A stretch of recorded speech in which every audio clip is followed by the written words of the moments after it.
Bismillahirrahmanirrahim. Assalamualaikum warahmatullahi wabarakatuh. Waalaikumsalam warahmatullahi wabarakatuh.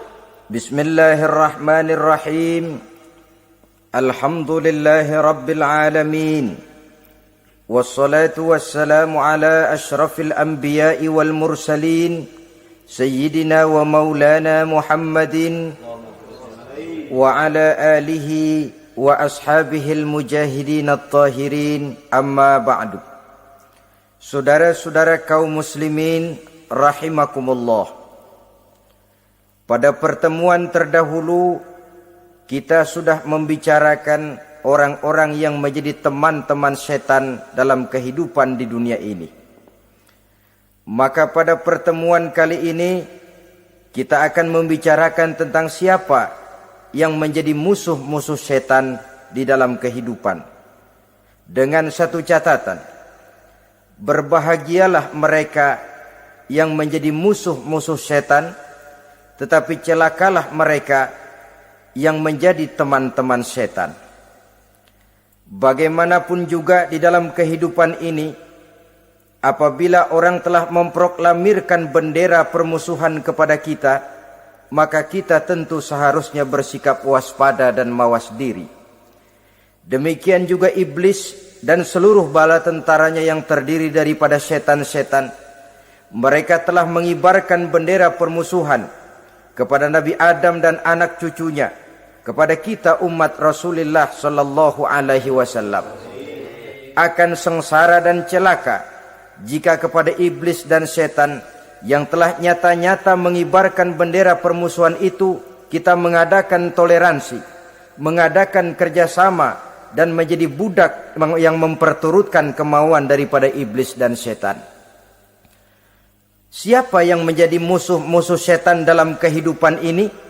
Inilah pertanyaan berikutnya yang diajukan oleh baginda Rasul kepada iblis.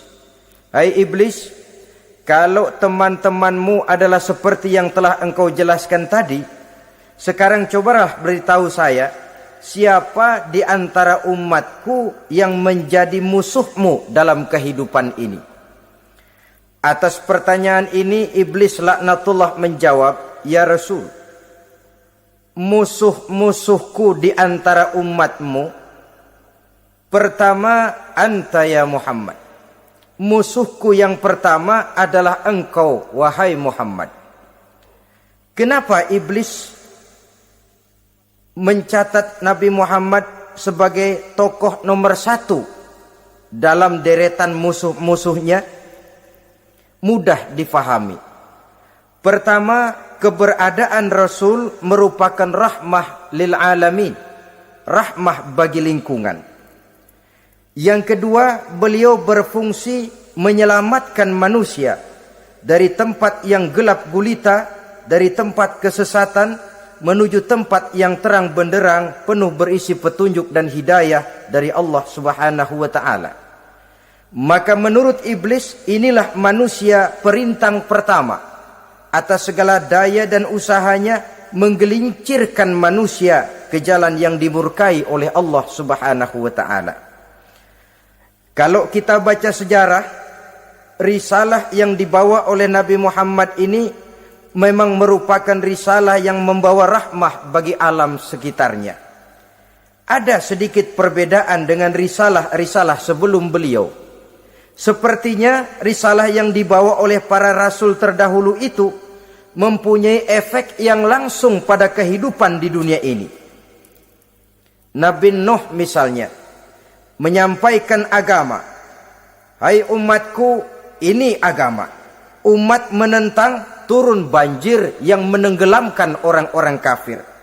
Azab diturunkan pada waktu itu juga, pada saat nabinya masih hidup. Jadi azabnya itu jenis cash, kontan. Nabi Soleh, hai umatku, ini agama. Mereka menolak, turun gempa bumi yang amat hebat menggulung orang-orang kufur. Nabi Musa, hai umatku, ini agama. mereka menolak. Sebagian ditenggelamkan di Lautan Merah, sementara sebagian lain dikutuk menjadi monyet-monyet yang hina, seperti diceritakan dalam Al-Quranul Karim. Lain dengan Rasulullah Sallallahu Alaihi Wasallam. Bagaimanapun kurang ajarnya umat yang dihadapi oleh beliau, bagaimanapun menentangnya jamaah yang dihadapi oleh beliau, azab tidak turun sepanjang beliau masih hidup. Ini merupakan jaminan dari Allah, wa ma kana Allahu liyu'azzibahum wa anta fihim. Allah sama sekali tidak akan menurunkan azab selama engkau wahai Muhammad masih hidup di tengah-tengah umatmu. Jadi keberadaan Nabi Muhammad merupakan jaminan keselamatan bagi umatnya. Selama beliau masih hidup, azab tidak turun bagaimanapun kurang ajarnya umat. Di sini sedikit bedanya dengan nabi-nabi terdahulu. Juga perbedaan dalam pola dakwah. Nabi Nuh ketika dakwahnya ditolak oleh umat, keluar doanya meminta umatnya ditenggelamkan. Tetapi Nabi kita ketika dilontari batu oleh umat, malah beliau mendoakan umatnya agar memperoleh hidayah. Oleh sikap yang semacam ini, wajar lalu iblis menganggap Nabi Muhammad sebagai musuh ranking pertama. Yang kedua, siapa musuhmu di antara umatku? Yang kedua kata iblis, musuhku Muhammad imamun adil. Pemimpin yang adil. Itu yang akan menjadi musuhku di dunia ini. Putus asa iblis menghadapi pemimpin yang adil. Tipu dayanya tidak terkena. Segala tingkah polanya tidak diperturutkan. Imam yang adil, pemimpin yang adil merupakan musuh daripada iblis laknatullah alaih. Apa sebabnya? Karena pemimpin yang adil mempunyai dampak dalam kehidupan di dunia ini. Melindungi orang banyak, menenteramkan orang banyak. Makin aman, tentram, tenang situasi dan kondisi, makin mudah orang melaksanakan ibadah. Makin tekun orang melaksanakan ibadah, makin dekat dia dengan Allah. Makin dekat manusia dengan Allah, makin jauh dia dari iblis. Sebab dua hal ini selalu kontradiktif. Jika kita jauh dari Allah, tentu dekat dengan iblis. Jika kita jauh dari iblis, harus dekat tentu dengan Allah. Dan begitu selanjutnya. Dalam kaitannya dengan kehidupan kita sekarang, saudara-saudara, disinilah perlunya mempersiapkan manusia. Membangun manusia itu jauh lebih sulit daripada membangun jembatan. Membangun manusia itu lebih sulit daripada membangun gedung-gedung bertingkat. Termasuk membangun dan mempersiapkan calon-calon pemimpin yang adil di masa yang akan datang. Membangun jembatan penting. Tapi lebih penting daripada membangun jembatan adalah membangun manusia yang bikin jembatan. Sebab kalau manusia yang bikin jembatan tidak dibangun lebih dahulu, saya khawatir jembatannya nanti habis dimakan oleh yang bangun jembatan. Mengaspal jalan raya penting. Lebih penting dari mengaspal jalan raya, membangun manusia yang mengaspal jalan itu. Sebab kalau manusia yang mengaspal jalan bermental rusak dan bejat, saya khawatir jalan belum selesai, aspalnya habis dimakan oleh yang ngaspal. Inilah pentingnya membangun manusia pembangunan. Semua tugas-tugas besar, semua pekerjaan-pekerjaan yang baik harus berangkat dari niat yang baik, berangkat dari hati yang bersih. Siapapun adanya kita, apapun profesi kita. Yang jadi kiai, marilah berangkat dari niat yang bersih. Yang jadi mubaligh, marilah berangkat dari niat yang bersih. Niatnya itu mau menghidupkan Islam atau mau cari hidup jual Islam. Kalau mau menghidupkan Islam, mari sama-sama kita berjuang. Tapi kalau mau cari hidup untuk dengan menjual Islam, minggir saja daripada nanti bikin malu. Yang mengurus masjid, mari berangkat dari niat yang bersih. Ngurus masjid itu niatnya mau menghidupkan masjid atau mau cari hidup di dalam masjid. Kalau mau menghidupkan masjid, mari. Tapi kalau mau mencari hidup di dalam masjid, tolong minggir saja daripada nanti bikin aib. Yang jadi orang alim, mari berangkat dari niat yang bersih. Jangan memperjualbelikan fatwa, yang halal dikatakan haram, yang haram jadi samar-samar, nanti membingungkan umat. Berangkat dari niat yang bersih, membangun manusia, pembangunan. Ini barangkali istilah yang lebih kena. Saudara-saudara kaum muslimin rahimakumullah. Setiap kita pada hakikatnya punya bakat. Secara fitrah yang kita bawa, bakat apapun kita ini punya. Saudara punya bakat jadi pemimpin, saudara pun punya bakat jadi pengkhianat. Saudara punya bakat jadi orang soleh, saudara juga punya bakat jadi orang salah. Saudara punya bakat jadi orang besar, saudara pun punya bakat jadi orang hina. Seluruh bakat ada di dalam diri kita. Tinggal nanti pertumbuhannya mana yang lebih subur. Saudara punya sifat berani, saudara pun punya sifat takut. Seberani-beraninya orang mesti ada sifat takutnya.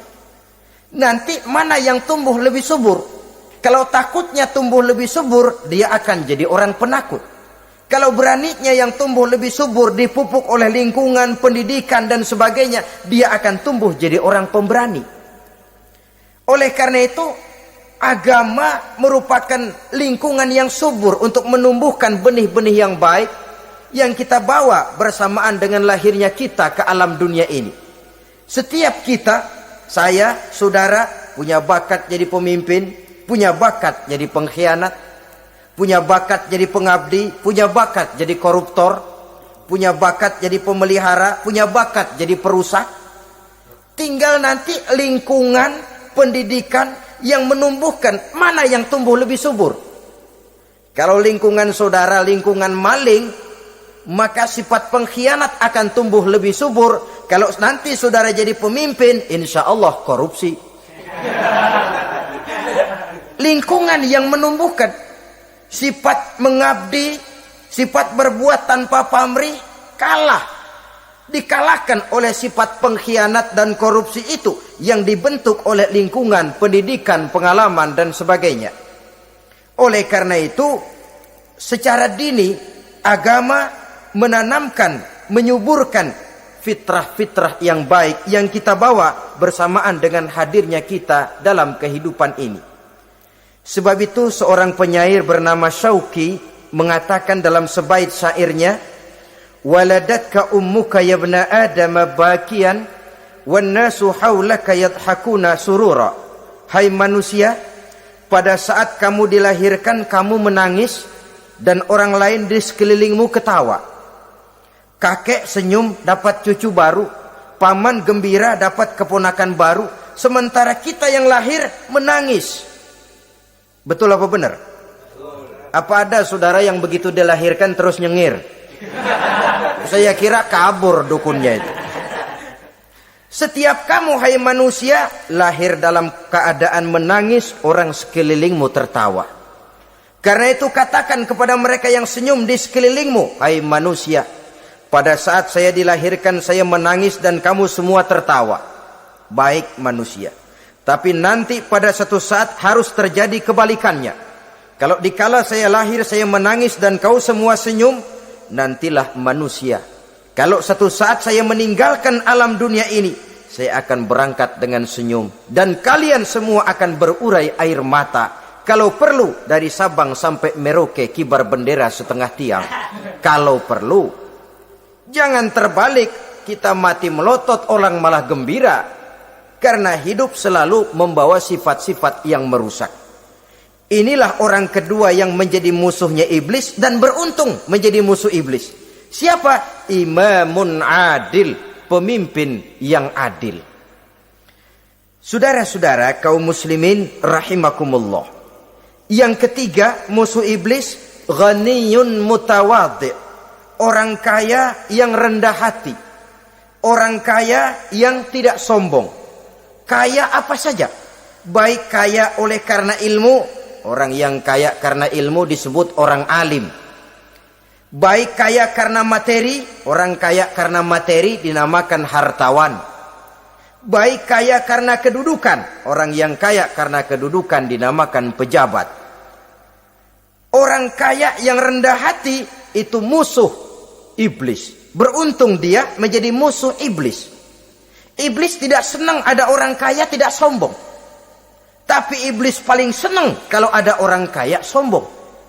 Lebih senang lagi iblis kalau ada orang miskin sombong. Masya Allah. Orang kaya sombong, walaupun iblis senang, orang masih bilang pantas saja dia sombong, kaya apaan aja punya. Udah miskin sombong, kira-kira yang disombongin apaan? Dalam segala bentuknya sombong ini Allah tidak senang, tapi iblis senang. Kenapa? Karena sponsor sombong iblis. Kan yang pertama kali sombong iblis toh. Ketika disuruh sujud kepada Nabi Adam, dia nggak mau. Ini kesombongan pertama yang terjadi dalam sejarah. Ketika ditanya, kenapa kau tidak mau sujud iblis? Ah, saya kan dibikin dari api, Adam dari tanah. I am the best. Saya lebih hebat daripada iblis, daripada Adam. Adam baru kemarin dibikin, saya sudah lama. Kata Allah, kamu sombong iblis, ini surga bukan tempat orang sombong. Keluar! Terusir dia dari surga. Jadi, kesombongan pertama adalah kesombongan yang dilakukan oleh iblis. Dan dia tanamkan itu kepada kita supaya jadi orang sombong. Karena itu sombong ilmu Allah nggak senang, tapi iblis senang. Mentang-mentang ada ilmunya. Nih, satu-satunya ustadz di sini ya. Semua mesti ngaji sama gue. Kalau nggak ngaji sama gue, Islamnya kurang tapi bener. Sombong karena ilmu. Sombong karena pangkat. Mentang-mentang pakai bintang di pundak, jalan pundak duluan. Yang wajar saja hidup ini. Sombong harta pun begitu. Kaum muslimin rahimakumullah. Orang kaya yang rendah hati dimusuhi oleh iblis, tapi dicintai Allah, dicintai Rasul, dicintai malaikat. Caranya bagaimana? Kembali kepada satu kesadaran. Bahwa pada saat terlahir ke alam dunia ini, tidak ada yang pernah kita bawa. Kalau sekarang kita punya rumah, punya kebun, punya kendaraan, punya pabrik, punya segala macam benda, apa itu? Titipan. Pada suatu saat akan diambil kembali oleh yang menitipnya. Kalau titipan itu pandai kita jaga, pandai kita syukuri, titipan akan makin banyak. Sama juga kita dalam kehidupan.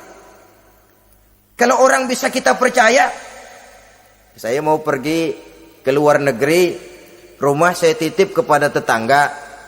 Saya pulang dari luar negeri, isi rumah tetap, tidak berkurang, malah dibersihi, malah disapu, dihilangkan kotorannya. Tentu bukan main syukur saya, girang saya.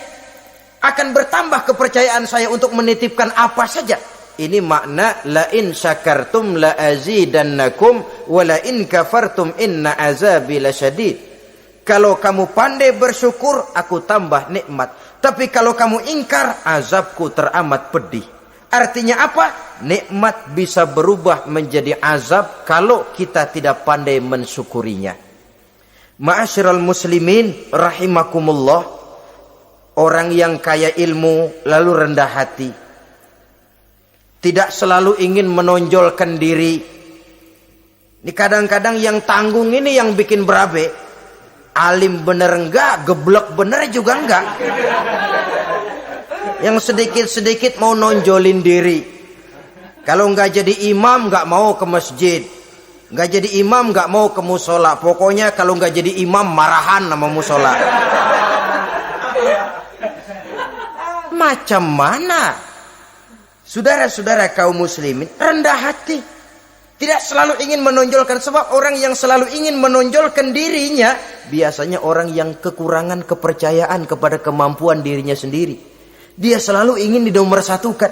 Dia selalu ingin ditempatkan pada ranking teratas. Dia tidak percaya diri. Orang yang percaya diri dapat bersikap wajar dalam kehidupan. Begitu juga kaya karena harta, dengan menyadari bahwa harta bagaimanapun banyaknya titipan dari Allah. Pada suatu saat akan kembali, dia harus dimanfaatkan sesuai dengan kehendak yang menitipnya. Begitu juga kaya oleh karena pangkat, kedudukan, dan jabatan. Pada suatu saat jabatan itu akan hilang dari diri kita. Karenanya sering saya jelaskan bahwa pangkat di dunia ini yang paling tinggi pensiun. Titel yang paling akhir almarhum. Saudara setuju atau tidak, titel itu akan saudara dapat. Bagaimanapun kita cinta kepada pangkat, kedudukan, entah pada akhirnya suatu saat akan sampai kepada posisi yang namanya pensiun. Kalau sadarlah kita kepada pemikiran ke arah sana, maka untuk mencapai kekayaan, baik kekayaan harta, kekayaan kedudukan, tidak lalu menghalalkan segala cara untuk mencapai tujuan. Tapi dibatasi oleh norma dan kaedah yang harus dia taati, baik kaedah agama maupun kaedah bernegara. Inilah orang ketiga yang menjadi musuhnya iblis, orang kaya yang rendah hati, orang kaya yang tidak sombong. Yang keempat, saudara-saudara, tajirun shadiq, pedagang, pengusaha yang jujur. Iblis gedek betul,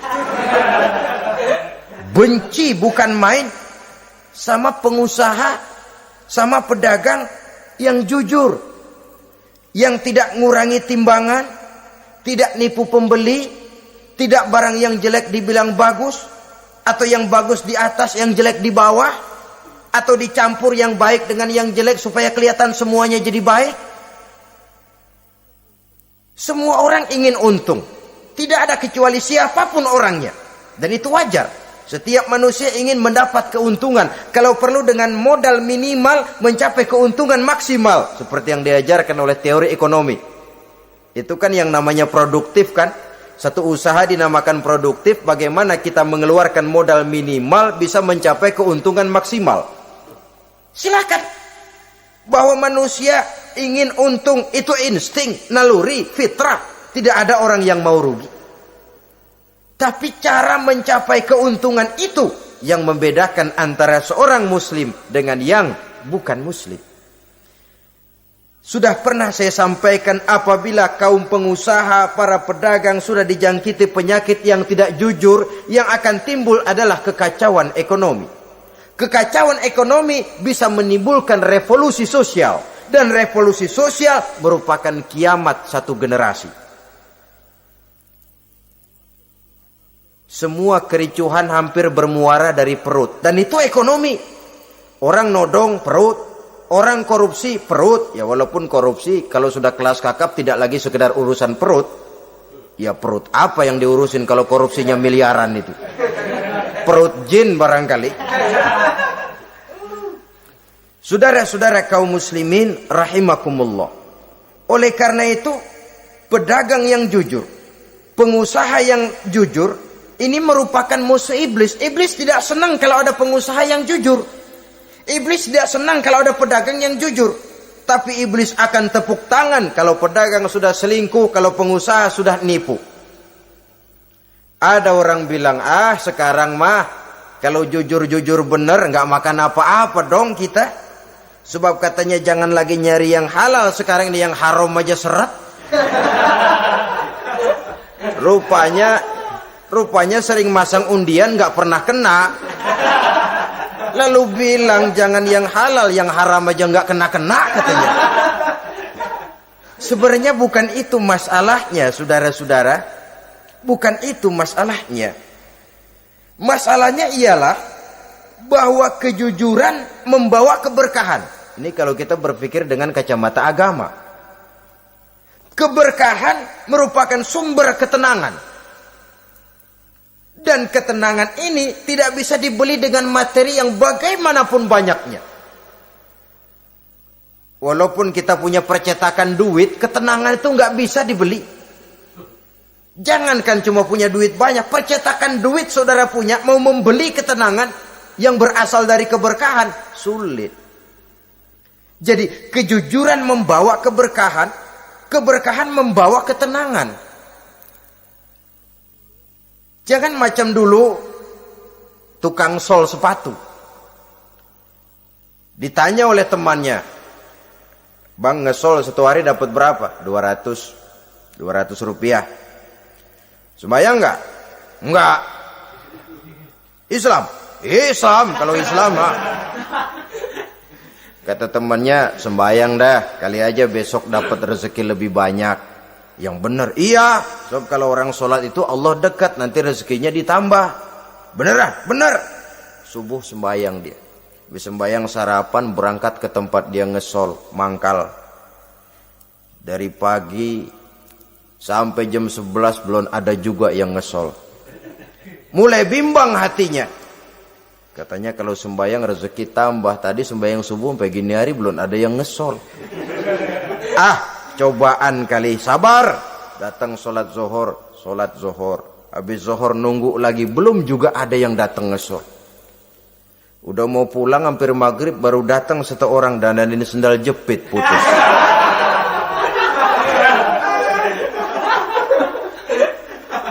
Sudah bayar 25 rupiah, pulang dia si tukang sol ini, ketemu sama temennya yang nyuruh sholat tadi. Ditanya, "Bagaimana penghasilan ini hari?" Apa dijawab? "Gua kapok deh sembahyang."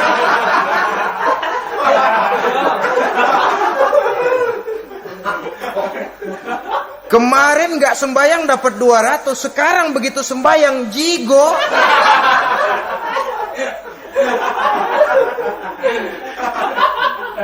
Dia tidak sadar bahwa dengan dari kacamata agama, 25 rupiah yang membawa berkah jauh lebih baik ketimbang 200 uang panas. Dari kacamata agama, 25 rupiah yang membawa berkah lebih baik daripada 200 rupiah tapi panas. Sebab panas menjauhkan kita dari ketenangan. Itulah sebabnya, maka pedagang yang jujur, pengusaha yang jujur menjadi musuh setan dan beruntung. Sekarang jadi pengusaha jujur-jujur nggak dapat proyek, Pak. Kalau nggak bisa semur. Padahal agama sudah menjelaskan ar-rashi wal murtashi finnar. Orang yang nyogok dan orang yang disogok, dua-duanya neraka.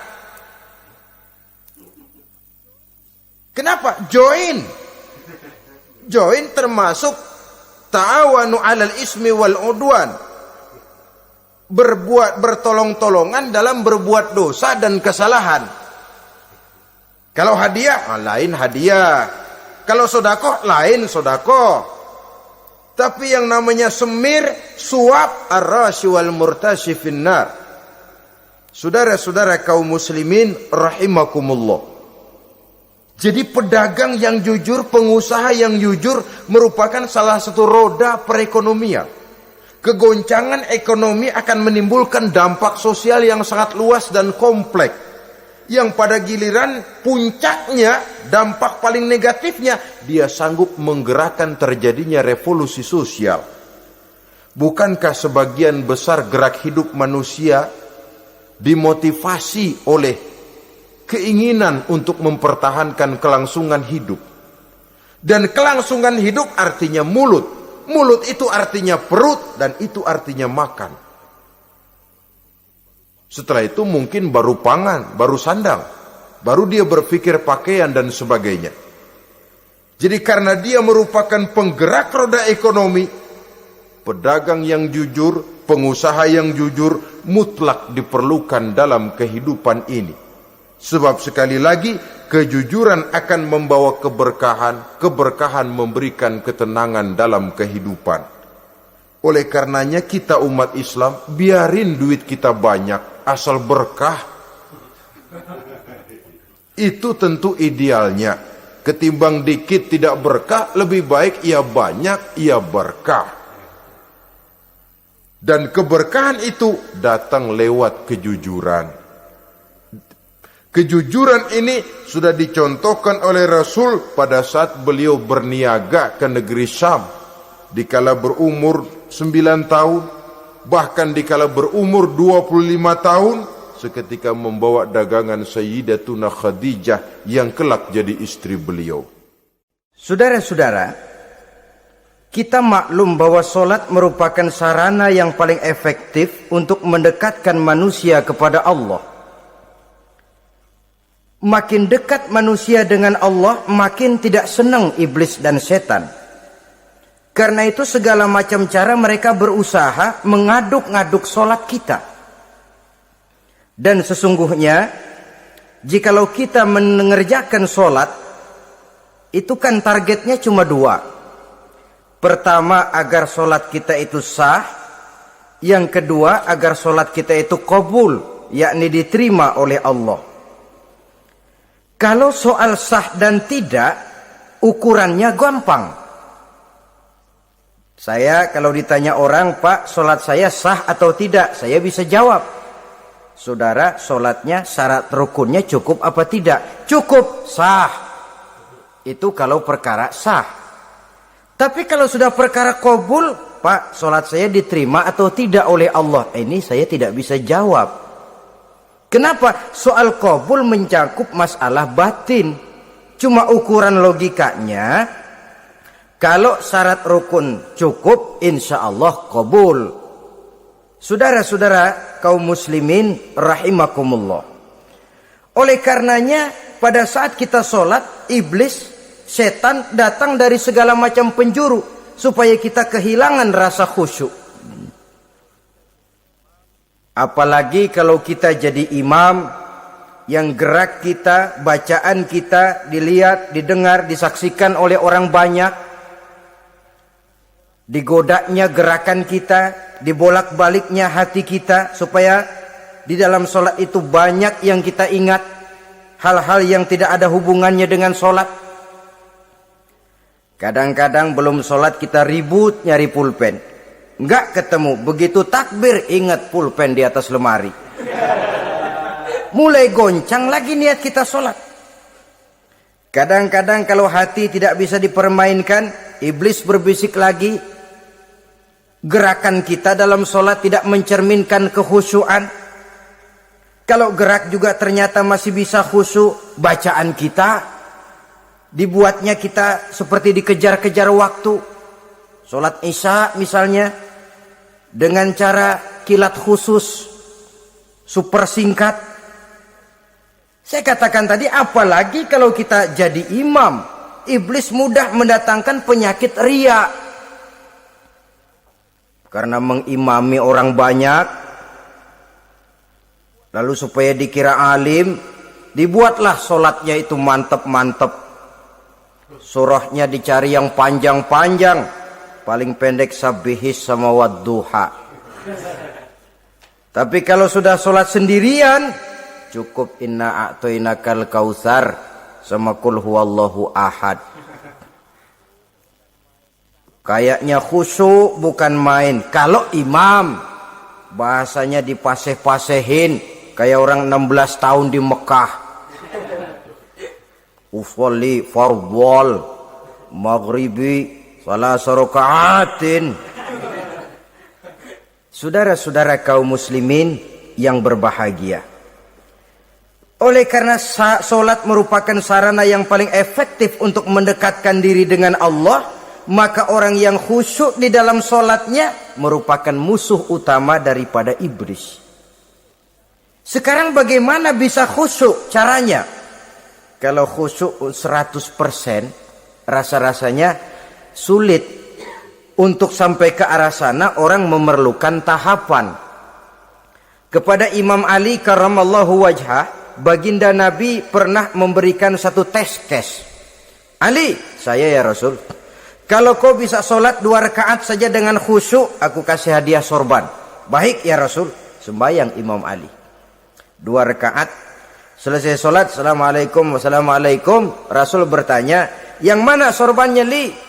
Tanpa nengok, Imam Ali menjawab, yang hijau ya Rasul. Setelah menjawab yang hijau, Rasul berkata, kamu tidak khusyuk Li. Kenapa? Soalnya tadi waktu sembahyang mikirin, nanti kalau ditawarin sorban pilih yang hijau aja ah. Sehingga begitu ditanya refleks menjawab, yang mana li? Yang hijau saja ya Rasul. Oleh karena itu menurut Al-Imam Nawawi, pada tingkatan yang paling sederhana sudah sampai ke tingkat khusyuk asal pada waktu takbiratul ihram ingat kepada Allah. Tapi jangan lupa itu tangga pertama. Jangan ada fatwa begini lalu aman. Yang penting kan takbirnya ingat Tuhan, belasononya mau kemana kek. Bukan itu. Itu pada tingkatan pertama sudah sah dipandang khusyuk solatnya orang awam asal pada waktu takbiratul ihram dia ingat kepada Allah. Tetapi harus terus berusaha agar sepanjang solat dia ingat kepada Allah. Caranya bagaimana? Pertama, menanamkan diri bahwa pada saat kita sedang mengerjakan solat yang lain tidak ada kecuali Allah. Yang kedua, berusaha memahami apa yang kita baca. Sehingga pada saat kita sujud, subhana rabbiyal a'la wa bihamdi, terbayang kemahasucian Allah, kemahatinggian Allah. Sehingga hati tidak mengembara, mulut berucap, hati mengikuti apa yang diucapkan. Yang kadang-kadang membuat hati kita jalan-jalan, badan di masjid, badan takbir, badan ruku, tapi hati di pasar, hati di kantor, hati di pabrik. Karena yang kita ucapkan tidak berakar di hati. Yang kita baca kita nggak tahu artinya. Sangat boleh jadi hati lalu mengembara kemana-mana. Jadi untuk menopang kekhusyuan ini, cara yang paling efektif, pertama, tidak ada yang lain pada waktu kita sholat kecuali Allah. Yang kedua, berusaha memahami apa yang kita baca. Dikala kita sujud dikala kita duduk di antara dua sujud, Rabbighfirli, ya Allah ampuni dosa saya, warhamni, kasihani saya, dan selanjutnya. Mulut membaca, hati mengikuti. Dengan mengikuti, hati tidak terlalu mengembara, ada tempat dia kembali. Saudara-saudara kaum muslimin rahimakumullah. Itu yang kelima. Yang keenam, yang menjadi musuh iblis, mukminun nasih. Orang mukmin yang suka memberikan nasihat. Orang mukmin yang suka memberikan petunjuk. Termasuk juru-juru dakwah, para mubaligh itu merupakan musuh utama iblis. Kenapa? Tiap hari iblis kampanye. Tiap hari iblis mengajak dengan segala macam cara yang kalau perlu dia berikan kamuflase. Dia berikan fata morgana. Kalau perlu yang haram dia bungkus dengan merek halal. Kalau perlu kejahatan dia bungkus dengan baju kebajikan. Istilahnya racun diberi merek madu. Dan itu wajar. Cuma kita tentu harus punya filter, daya saring positif agar tidak salah pilih. Karena iblis ini pintar betul. Kalau kita khusyuk dalam sholat, dia tanamkan kepada kita misalnya seperti tadi itu. Sholatmu memang hebat, khusyuk. Di kampung ini tidak ada orang yang sholatnya seperti kamu. Tertanam itu dalam hati kita, timbul ujub. Akhirnya, iya, gue lihat-lihat di kampus ini kagak ada yang sembayangnya kayak gua. Nah, sudah masuk iblis. Jadi dia pandai mengikuti gerak hati dan irama denyut jantung manusia ini. Kemana kecenderungan manusia, ke situ dia masuk. Pendeknya iblis itu ibarat tukang joget, dia ngerti bener irama kendang. Saudara-saudara kaum muslimin rahimakumullah. Termasuk juru-juru dakwah, para mubaligh, orang yang suka memberikan nasihat ini. Mereka memberikan filter kepada umat, kepada jamaah, jangan sampai salah pilih. Dan iblis menyesatkan kita supaya kita salah pilih. Satu contoh ringan. Kalau di depan saudara ada dua buah gelas, yang segelas isinya jamu, yang segelas sirup. Kira-kira saudara minum yang mana? Jamu. Jamu apa sirup? Jamu. Sirup apa jamu? Orang yang pikirannya panjang, dia pasti minum jamu. Pahit memang, getir memang, tapi besok badan sehat, tenaga kuat, gairah kerja ada, kreativitas timbul, semangat menghadapi kehidupan tumbuh. Orang mukmin, orang yang berpandangan jauh ke depan.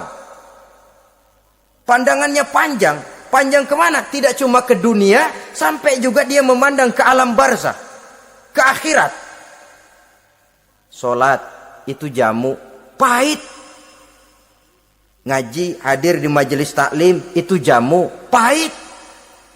Sedekah jamu, pahit. Mengeluarkan uang untuk kepentingan orang lain, enak aja minta sumbangan, datang-datang yang nyari peres keringat banding tulang gue, lu datang-datang mau minta.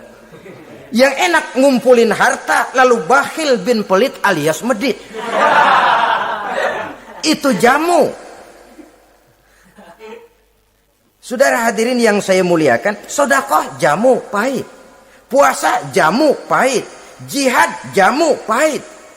Tapi nanti begitu kita meninggalkan dunia, masuk ke alam barzah, apalagi pindah ke akhirat, baru terasa, aduh nikmatnya dulu kemarin itu minum jamu, sekarang badan sehat, tenaga kuat, kerja semangat. Nikmatnya dulu saya waktu di dunia sholat, rajin ngaji, suka sodako, suka menolong orang. Sekarang terasa manfaatnya. Begitu saya berada di alam barzah, apalagi sudah dibangkitkan di padang mahsyar di akhirat nanti, terasa seluruh kebajikan yang saya kerjakan. Nah, orang yang berpikir jangka pendek, cuma ngelihat yang ada di depan hidungnya saja. Ngapain minum jamu getir, sirup nih, manis. Dia minum, dia ambil sirup, minum, manis memang pada waktu minum, tapi besok bibir jontor. Meninggalkan perintah Allah, sirup itu manis. Tidak sholat, manis. Tidak bayar zakat, sirup, manis. Tidak mau puasa, sirup, manis. Manis sekarang. Tapi nanti besok begitu masuk ke alam barzah, begitu dibangkitkan di padang mahsyar di akhirat nanti, merintih kita menahan penyesalan yang sudah tidak ada artinya lagi. Sampai-sampai penduduk mahsyar itu ada yang berkata, diceritakan dalam Quran, ya laitani kuntu turaba. Wahai celaka, kenapa kita enggak jadi tanah saja? Menyesali kejadiannya. Andai kata mereka bisa kembali ke hidup di dunia lagi, mereka akan minta kejadian yang kedua untuk berbuat baik. Tapi tentu sudah penyesalan yang tidak ada gunanya lagi. Maka saudara-saudara, emang cuman jalan duluan kecebur di sumur yang nyesel duluan. Ada orang jalan, yang paling depan kecebur di sumur, itu tuh gue nyesel duluan katanya. Nyesel duluan. Yang lain mesti nyeselnya belakangan. Saudara hadirin yang saya muliakan. Nah, orang yang suka memberikan nasihat kepada orang lain dimusuhi iblis. Kenapa? Tentu nasihat yang membawa kebaikan. Iblis nggak senang betul itu. Kita nasihatin teman, udah berhenti dah, jangan pada mabok lagi. Iblis gergetan bener. Ini orang dilarang lagi. Kita nasihati teman, udah jangan masang-masang lagi dah, nggak bakalan kena, dikebohongin. Nggak ada orang jadi kaya masang judi, bangkrut malah loh. Ini kan termasuk tipu daya iblis, judi dinamain sumbangan. Itu sama saja itu, madu, racun mereknya madu. Judi dinamain sumbangan. Kalau Kang Beca pada nyumbang. Kayak orang kaya lagunya.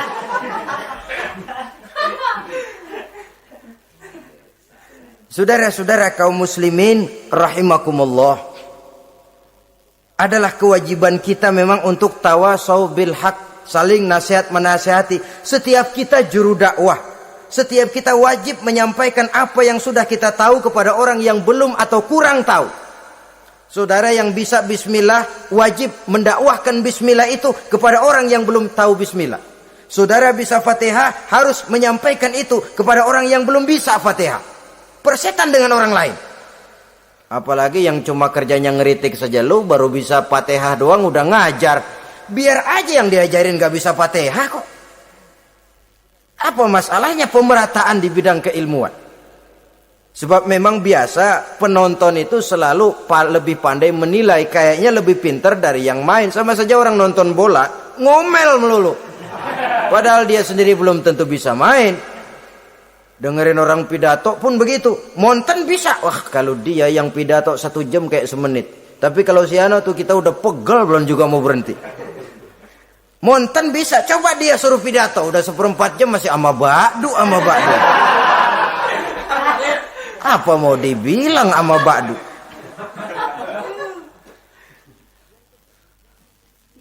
Yang ketujuh, yang menjadi musuhnya iblis, taibun sabitun ala taubatihi, orang yang bertaubat dan tetap di atas taubatnya. Secara jujur, tidak ada manusia yang tidak punya salah. Dan orang yang baik memang bukan orang yang tidak punya salah. Karena tidak ada orang yang tidak punya salah. Orang yang baik adalah orang yang apabila melakukan kesalahan dia segera sadar, dijadikannya itu sebagai pelajaran untuk tidak diulanginya lagi pada masa yang akan datang. Biasanya kita menghakimi orang pintar, kita nggak merasa bahwa kita juga punya kesalahan. Kalau kita ngelihat maling ayam kita teriak, padahal kita nyolong kambing. Lebih besar dari si maling ayam, merasa diri lebih benar dari yang lain, padahal kita lebih kotor dan lebih jelek. Hilang sifat introspeksinya. Yang kita musuhi, yang kita caci maki, tahu-tahu kita sendiri yang melakukannya. Saudara-saudara kaum muslimin, orang yang bertaubat dan tetap dalam taubatnya stabil, itu musuh iblis. Apa ada orang yang taubatnya nggak tetap? Ada, yang istilah kita taubat sambal namanya. Kalau dia makan sambal kepedesan, taubat makan sambal. Besok mau makan kagak ada sambal, ngomel. Mana sambal? Kemarin udah taubat, sekarang mana sambal? Ini taubat yang namanya taubat sambal. Istighfar, habis istighfar nyolong lagi, istighfar lagi, besok nyolong lagi, istighfar lagi. Itu taubat yang tidak tetap namanya. Allah Maha Pengasih dan Penyayang dengan segala kebesarannya. Ia akan memaafkan segala perbuatan yang bersifat salah dari hamba-hambanya. Cuma manusia kadang-kadang yang tidak mau memaafkan dirinya sendiri. Amat dungu manusia macam ini, membiarkan dirinya hanyut berlarut dalam lembah dosa, sementara dia diberikan umur tidak digunakannya untuk bertaubat. Innallaha yaqbalu taubatal abdi ma lam yugharghir. Allah senantiasa akan menerima taubat seorang hamba sepanjang nafasnya belum sampai di tenggorokan. Kalau nafas sudah sampai di tenggorokan baru berniat taubat, kasib terlambat. Kayak Fir'aun. Fir'aun itu begitu ditenggelamkan di lautan merah, udah cengap-cengap mau mampus, baru ngomong dalam sekaratnya, amantu bi Rabbi Musa wa Harun. Kalau begini mah saya juga percaya sama Tuhannya Musa. Udah sekarat baru mau taubat, malaikat maut gemes banget, dilelepin, mati.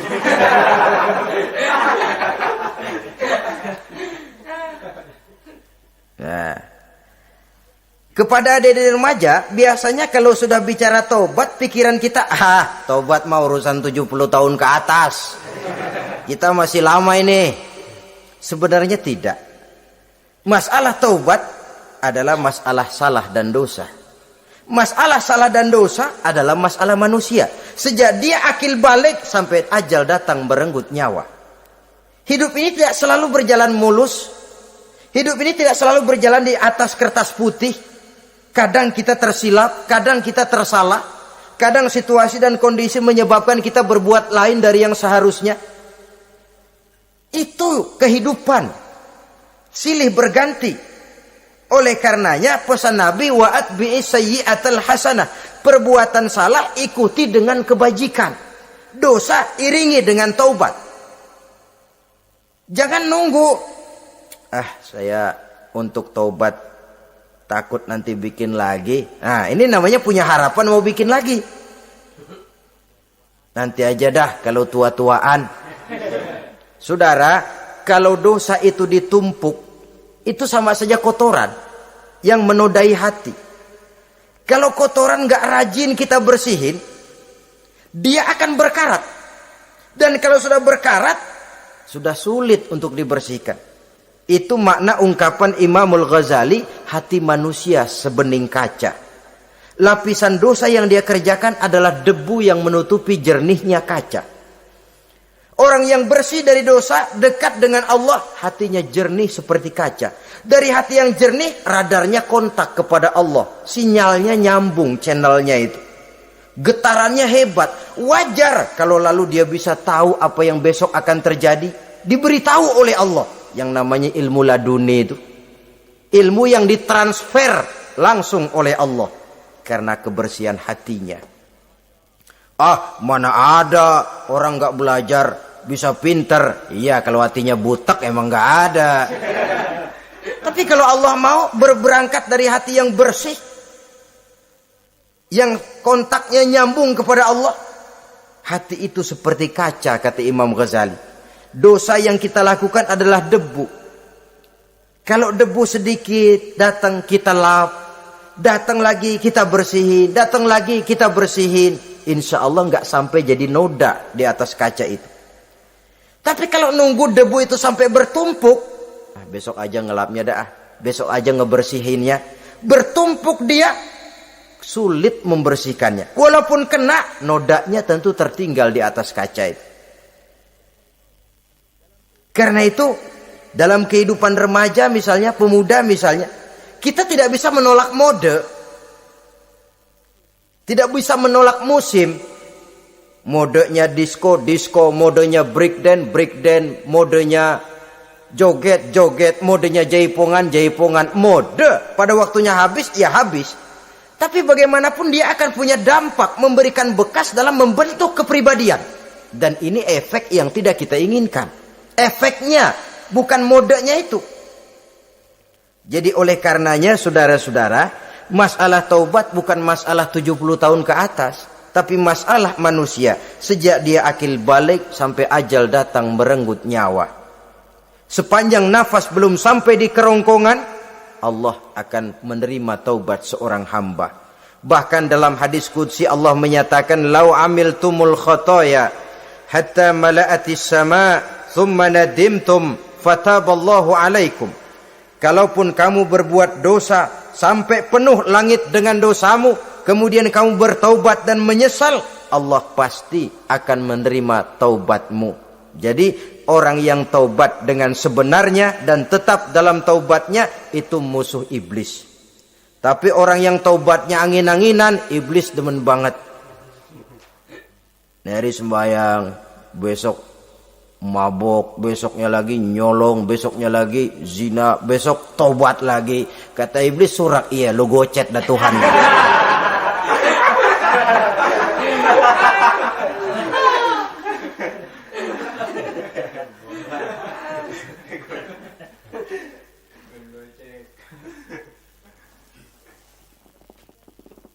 Selanjutnya, yang ke-8, musuh iblis, musuh setan, mukminun yudawi mu'alat taharah. Orang mukmin yang membiasakan diri selalu dalam keadaan bersuci. Baik dari hadas kecil, lebih-lebih dari hadas besar. Wudu utamanya memang untuk sholat. Tapi membiasakan wudu dalam kehidupan sangat baik sekali. Mau ke kantor, wudu dulu. Mau ke pasar, wudu dulu. Mau ngajar, wudu dulu. Apa sebabnya? Karena dalam keadaan suci, orang ada sikap memelihara kesuciannya. Kalau kita naik PPD pagi-pagi gelantungan, kalau punya wudu, hati-hati, kesenggol perempuan juga sayang sama wudu. Tapi kalau nggak punya wudu, jangan kesenggol, kita nyeruduk. Ada semacam sikap apik di dalam kehidupan ini. Karena itu biasakan wudhu.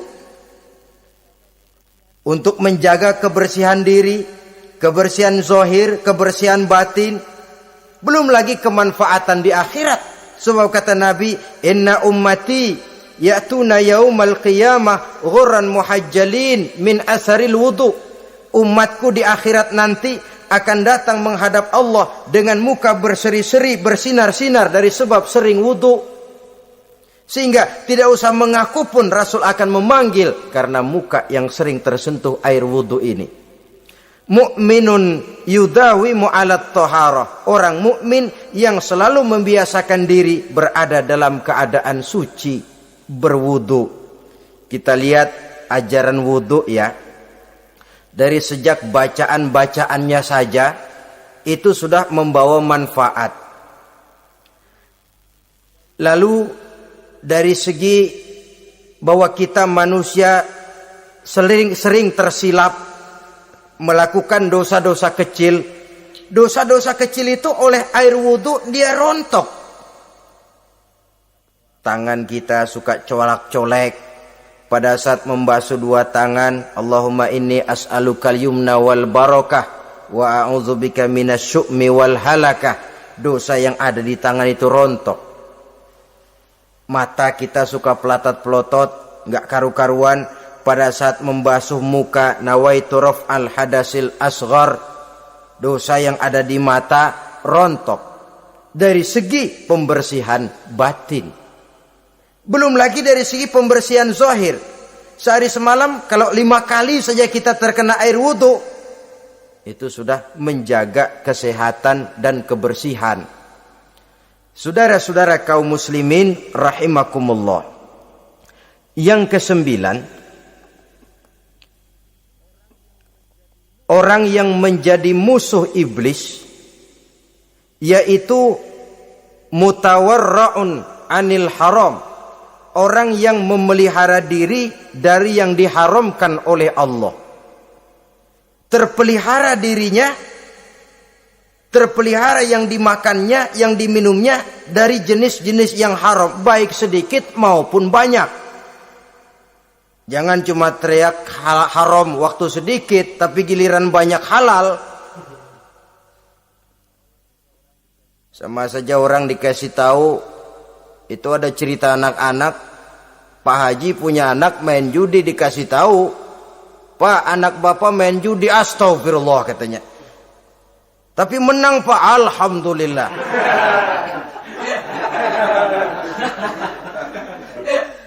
Ini kan sama saja. Giliran sedikit dibilang haram karena dia nggak dapat jatah, begitu dapat banyak dan dia kecipratan jadi halal. Yang sedikit haram, banyaknya pun juga haram. Yang banyaknya haram, sedikitnya juga haram. Ada orang bilang minuman keras kalau nggak mabokkan nggak haram. Yang memabukkan banyaknya, sedikitnya tetap saja haram. Ma askaro kasiruhu faqaliluhu haramun. Apa yang banyak menyebabkan jadi mabuk, sedikitnya pun juga haram. Saudara-saudara kaum muslimin, yang ke-10 yang terakhir, musuh daripada iblis ialah mukminun rahimun. Orang mukmin yang berhati pengasih. Orang mukmin yang suka menyambung silaturahmi. Orang mukmin yang tidak suka bertengkar. Orang mukmin yang tidak suka marah-marahan. Kalaupun terpaksa marah, tidak lebih daripada 3 hari. Jadi boleh saja marah kalau alasannya tepat, tapi enggak lebih dari 3 hari. Kalau perlu bikin perjanjian, kita marah ya 3 hari.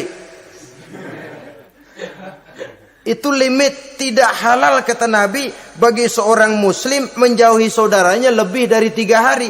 Tidak halal itu artinya haram. Kita ini kadang-kadang kalau sudah marahan sama tetangga kah, sama teman kah, kadang-kadang suka berlaku perpanjangan waktu. Tidak cukup perpanjangan waktu, ditambah lagi perpanjangan generasi. Enggak cukup kita yang marah, orang lain kita sundut-sundut supaya ngikut marah lagi. Marah pakai ngundang. Kayak mafia lagunya. Udah dia marah, orang lain lagi disuruh marah. Saudara hadirin yang saya muliakan, mukmin yang punya sifat belas kasih, berhati jernih, itu musuh utama dari iblis. Tapi mukmin yang suka marah-marahan, tukang hasut dan tukang bakar, itu teman-teman iblis. Oleh karena itu, mudah-mudahan kita semua menjadi musuh iblis. Dan jangan menjadi musuh iblis. Jangan menjadi teman iblis. Sebab iblis sudah kadang memproklamirkan permusuhan. Sekali dia musuh kita, selamanya dia akan tetap menjadi musuh kita. Berusahalah untuk menjadi musuh iblis.